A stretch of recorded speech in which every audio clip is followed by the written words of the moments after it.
Hello folks, and welcome back to Oxygen Not Included. I'm 𝘊𝘀𝘆𝑒𝑠, and some stuff has changed here with our little lava reservoir going into our petroleum boiler. And that's because it just wasn't working out super well, the way I had it flat along the bottom here. So I have shifted it down painstakingly. Don't ask, I don't want to tell. It took a while. You can see we had to move some stuff through over here, and yeah, this got moved down a little bit, this got moved down a couple tiles, I think one tile actually. And anyways, it's mostly working. The one issue I've got right now is so when this erupts, it will overflow after the 10 tiles here into this area, but because this is longer than 10 tiles, it kind of backs up above on this area, and I don't want to move the thing down anymore. So we're just, instead of really forcing it to back up here and so on, I want to shift that down. So I want to make this only 10 tiles long and put some more ceramic tile in there. Let me double check that. Yeah, 10, and it'll drop, and then it'll back up in this area and then drop down again. There's a bit of a hump here because all the stuff that I had mopped up quite a lot of lava to do some of this. You can see the results of moving tiles and stuff all in here, and all the I realized I didn't need pitcher pumps to re-release the lava, which I was doing for quite a while, which is what I was making out of obsidian. You can just right-click on the bottle and release it where it was, so that's why we have a couple big humps here, because there was a lot of magma in bottles that I just went poof, and it kind of exploded. It was fun. So we're gonna pull that back to there, and there's a new printable. Let's find steel. Great, perfect. We need more steel. So that's been happening between episodes because I just needed it to work. And yeah, I think it's erupted once, and it's going to erupt again in a cycle and a half, so hopefully we'll get to see the fruits of our labor. But again, it will kind of back up in here a little bit, but we have enough lava down here. It can cycle a few times, and we don't have to fret, because I did have to shut this down for quite a while. But you can see it's working again. It's drawing the heat out of these things, and it's getting wicked up. The design is, I mean, functionally it's the same, but block by block it's fairly different now. What was the other thing I had to do? This guy was starting to overheat, and another thing was overheating. Our food for, that's not it, right here, the body temperature of these farm tiles is slightly too high. So I realized that what was happening is there was so much heat going into, or getting absorbed by this cycle here, that we were sending polluted water up to space and then cool everything else at like 30 some odd degrees, which just wasn't enough. So my first solution is to lower this down to, it'll go to minus 15-ish, right? This might actually be a little bit low, but so far it hasn't broken anything, so I'm gonna leave it. Actually, no, it should be fine, because what 0.1 degrees will go to minus 14.9, which polluted water, I believe, can handle just fine. It can go to like minus 20 before freezing. So that we shouldn't experience any problems there. Lag. And yeah, so that'll be good. We're starting to bring coolant back down at a colder temperature, which should help in the long run. It's 42 degrees going into there. It's coming out of there at 40 degrees. What's it going through here at? 33 degrees still. So I might have to redo some of this piping. Let me see. It comes down here. Oh, it's 17 degrees. And then it crosses over there, goes to cool, yeah, all this stuff. And it's back to 30 degrees. So yeah, that's a problem for these plants. I may have overdone it on this cooling loop finally. You see, we're not even cooling this area right now simply because there's no point in injecting over 30-degree heat into this space. They still have food for now. It's like 0.4 degrees. It's so little. I wonder if I can't... I don't know. We don't really have ice to harvest right now. There might be some up here, but I highly doubt it. Actually, I think it would be hauled down to... Nope. We're not storing ice anywhere, I don't believe. This might be for polluted ice. Yeah, polluted ice. So if we go here and see ice, is there any ice on the map? There is. There's 42 kilograms on the map. And you are, yeah, up there, where I thought you would be. Up in La Space. And it's very close to becoming liquid again. But it might be enough if we can squeeze in right there a storage thingamabob. We'll make it out of obsidian, because why not? And we'll just melt it and then mop it up. I think that's really the simplest solution I can think of right now. And how's the temperature over here? It's 28, so it's fine. I rebuilt this wall in insulated tile as well, because it's 40 degrees or something over here. Oh, less now. So I don't know. I think this system, given that we have... Whoop, this one. I don't know how that got damaged. Troublesome. Anyways, this system should continue to cool stuff down. And hopefully the coolant will then be cool. Anybody? But we'll see. We'll see if it comes down from that 30-degree mark. All we need is like 25 degrees and we can start cooling that space again. Anyways, let's put the ice in here. Sure, crushed ice, ice, priority 9. Make it happen. Actually, maybe we'll do 50 kilograms at a time. We only had 42 up there, but maybe there was some crushed ice. It seems possible. I don't know, but likely, but possible. Yeah, it's a mix up there. There's some ice up there. We're not digging across there quite yet. Suppose we could. By the way, we got our rocket platform in, so we can then click new rocket, carbon dioxide, make it out of steel, and build, and that'll build our first module. And I don't know where to go from there. I really don't. I've never used this system before. Blueprint. Yeah, add a new module above this one. Swap this module for a different module or remove this module. So we're going to start with the CO2. We'll start building up a rocket. We can't do much with the CO2 rocket. But hey, look how simple that was. Oh, beautiful. Okay. I guess, is this the max size we can make it? It might be. I'm going to have to do some research before I figure out exactly what we're doing here. I think we need the solo Spacefarer nose cone on this one. And what else? I really don't know. Let me find out. The one thing I'm going to do is try and lower the magma level on the volcano for a second. Actually, I don't even know if that's necessary. Let's just see how it reacts. It's going to go in 90 seconds. So we'll just fast forward to then. 6, 5, 4, 3, 2, 1. Erupt.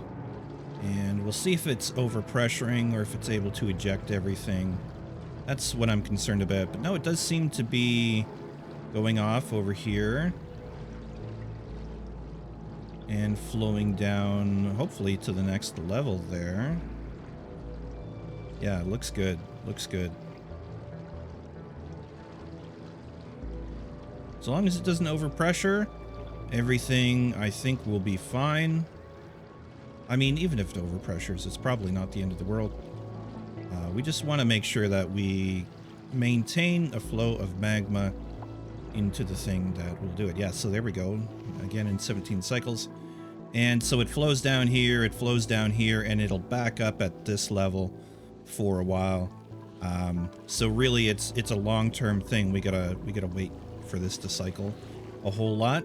Another thing to look at is our oil supply. I thought that was it for a second. No, that's petroleum. We have 25,000 kilograms, 35,000 kilograms. It seems to, yeah, 35,000 kilograms per tile up here. And we are getting oil from where? Oh, it's here because we're dropping off stuff. Oh, how are you overpressure? Or not overpressure? It's going in a weird circle. Okay, I think we don't need to get anything out of it right now from this one. So it's been going in a cycle for a while now.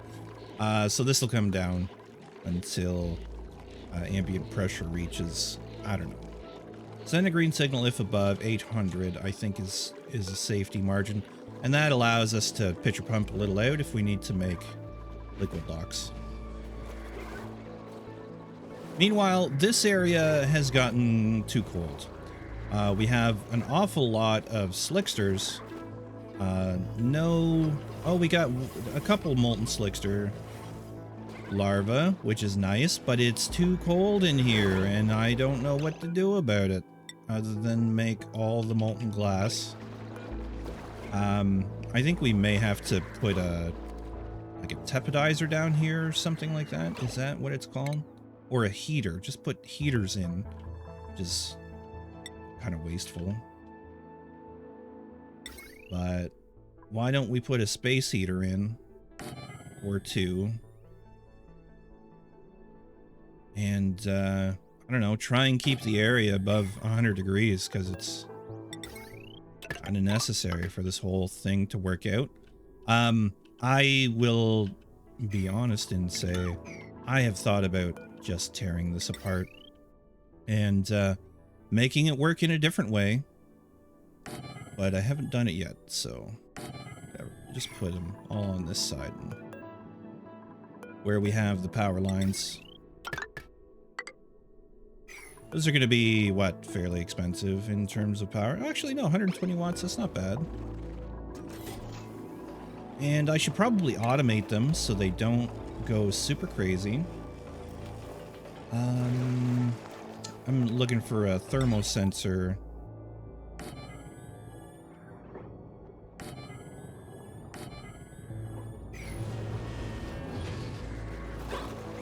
Yeah, it's just a matter of stuff has been cooling down over time, so all the steam precipitated out, which is really annoying. This, you know, even from here, and then I closed it up again because I had opened it up. So yeah, we gotta work on the temperature in there. Otherwise, I'm gonna consider just splitting them off and having a pure steam industrial brick and then having a hot critter ranch. Yeah, I don't know. I can't think of a better way to regulate this right now other than throw a bunch of heaters at it. And yeah, continue to make glass, which is super hot. What else has been going on? Well, other than this rebuild, it wasn't even a rebuild. It was very carefully moving stuff downwards. And, oh, you can see we even have a few problems with this here. The magma is actually kind of too high through here, and it has been affecting this. Thankfully, it hasn't boiled off our lock there. But we may want to go ahead and just lock it off entirely for now.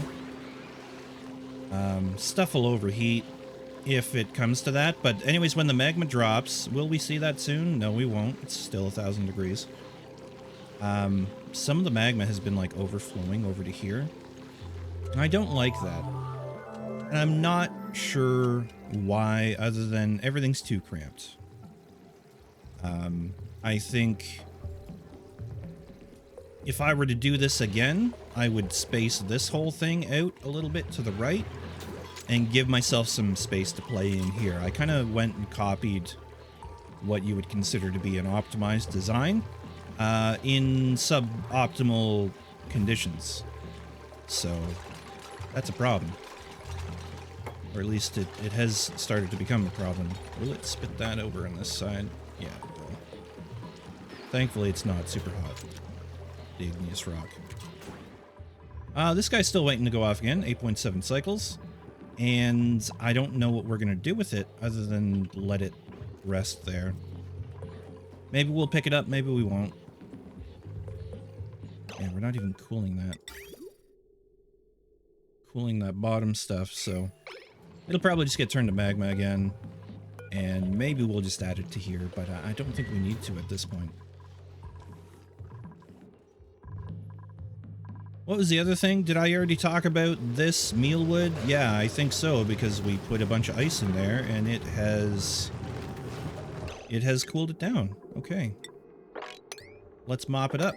Mop, mop, mop, mop. All day long. And remember the days of comedy albums on cassette tape? Yeah, we had the Adam Sandler one. I also had Bill Cosby back in the day. That didn't date well, did it?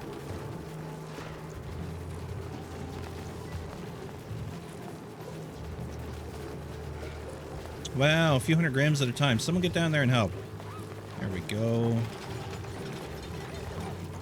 I don't know why I deconstructed that. I really didn't need to. I could have left it for future use. There we go. Now it's 26 degrees. And the plant should be happy for a little while because we're not really injecting very much heat. I don't know if this does. It does. It's only 625 DTUs. So it's not too bad. I mean, we could make ice for that. For that use. Later in time. 𝘊𝘵𝘃 egg got dropped down there. Well, that's unfortunate. Let's just move it back up there. It's nice that the 𝘊𝘵𝘃s have been leaving eggs, though. I went and converted a couple of pips. Actually, 4. There's 2 there and 2 in there. And they've been doing their thing. I think maybe I should, you know, even cap this off.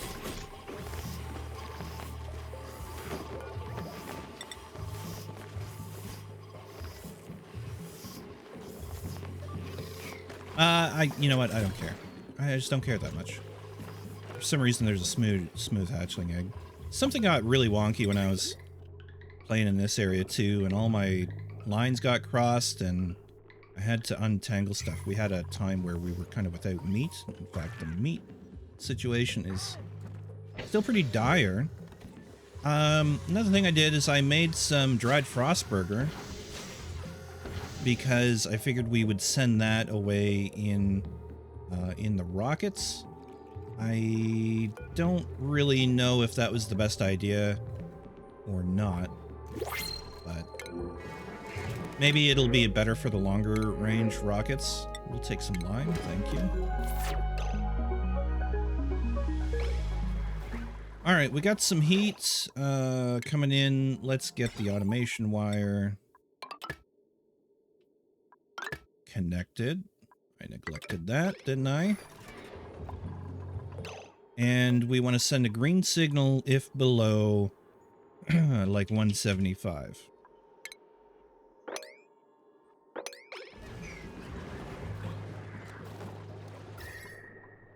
And you see it's still pretty warm up there, but it's not getting down here.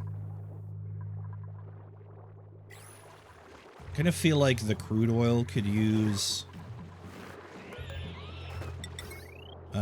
or it could probably help do the heating pretty well.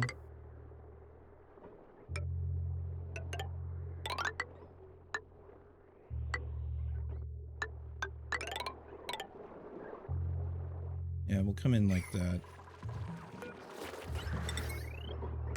We'll heat some crude oil.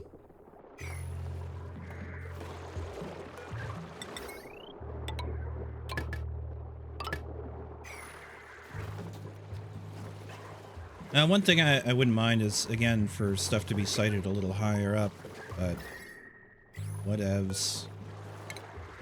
We'll deal with it as is. I know I didn't really have a project in mind when it came to this episode, if I'm honest, other than continuing to tweak things and tinker a little bit. Yeah, most of this has been made into larva, egg, hatchery. Because even just getting that source of oil is good. We do need to keep an eye on our carbon supply. There's still over 3,000 kilograms per tile. So I think we're okay for now. Yeah, there's definitely something to be said about the balance we need to strike in here. And, yeah, making petroleum might be the way to go. Even though we've got the boiler, I kind of was banking on having petroleum generators. And tell you what, let's go have a review of the concept of this from 𝘬𝘭𝘏𝘏𝑔us's video. So if we take a look here, we're looking at 3 oil wells, right? And they're going to make some natural gas, which runs a natural gas generator, which gives us an extra 800 watts of power, and then carbon dioxide. So natural gas comes into it, I guess, just the one generator. So we could tune that down, but we also have extra natural gas production through the 2 geysers, so we don't have to worry about that. But anyways, it produces carbon dioxide. Crude oil goes to petroleum boiler, goes to petroleum, goes to generators, right? And so on. And the 75 slicksters, like you make 2.5 kilograms of carbon dioxide with 5 generators, which feeds 75 slicksters, right? You got polluted water, which you turn to steam, blah, blah, blah. And the water ends up going back. Now, I'm not really concerned about making this a closed system. I'm more concerned about just the overall balance of stuff. But we do need to be aware that the water's, you know, the water's going to, I guess, come from here, and we need a way to reclaim some of these materials into our primary, let me get back into the game here, into our primary storage, which, just so everyone knows, I don't recommend this.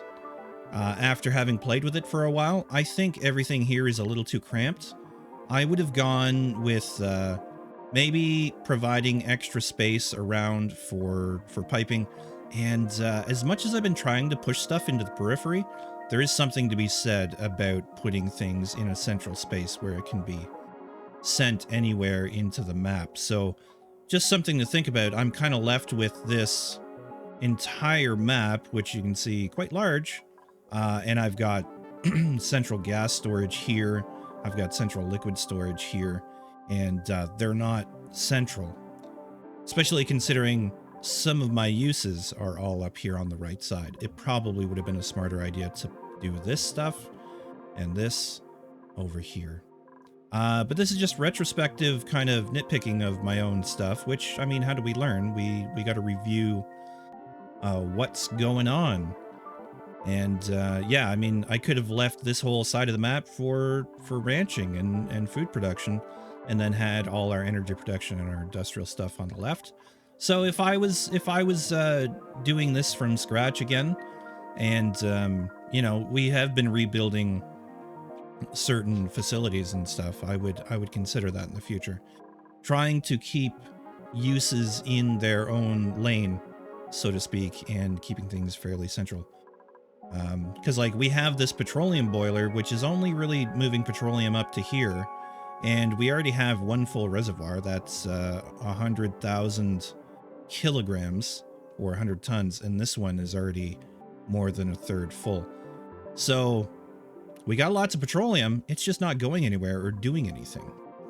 So we might have to pipe it back down here, or at least provide a route to get back down here. And if we're looking at, you know, that balance again, We need 5 petroleum generators. 1, 2, 3, 4, 5. Which we can fit. We can fit probably 2 batteries if we got rid of this heater, because these are going to heat. To be fair, we could run here, we could run a, whatever these things are called, heavy watt conductive joint plate. That's a name for you, right? We could run it through there and put the heaters in the ranches. There's no need for them to be elsewhere. But I think if we're running all these petroleum generators, we probably don't need them. We're running all those petroleum generators. I mean, this is doing such a good job right now. But we're looking at, your freeze point is 1409 degrees, and we're down to 1552. And it's a constant tick. You can watch the 0.1s moving around, and it'll hit an equilibrium at some point here. I don't know, maybe it won't. It's gonna be a long time though. Do I want to build those right now? Probably not. I think I'm gonna have a think about things. I'm definitely gonna continue. It's not that kind of a think where I'm rethinking everything, but try and find a direction for us next and figure out what the heck I'm gonna do with this rocket.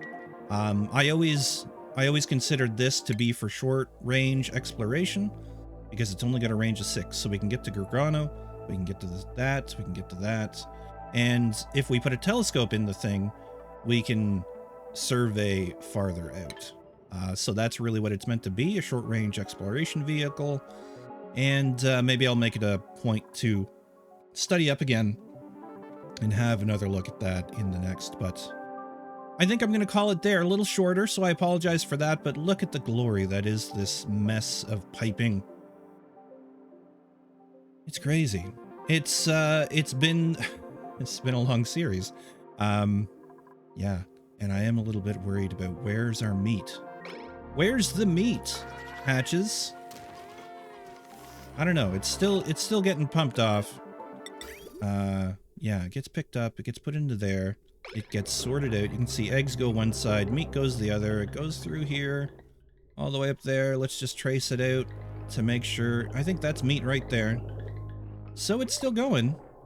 I think it's just the disruption I had was a bit of an issue. So it's all coming to here. So it's fine. We're still making surf and turf, I guess. Yeah, we got 54,000. I don't know what I'm worried about. I did go and change their food preferences for a while, but I was running into starvation issues. Not huge issues, it's just like there wasn't any surf and turf, which is what I had them eating. But we had frost burger, which I was dehydrating. We had frost buns, we had barbecue, I think, at the time. So yeah, we're just really on top of it. And we haven't started to see a mortality cycle yet for these guys. So eventually we will have the meat come out of here and go through the same, pardon me, filter system, and then off to the kitchen.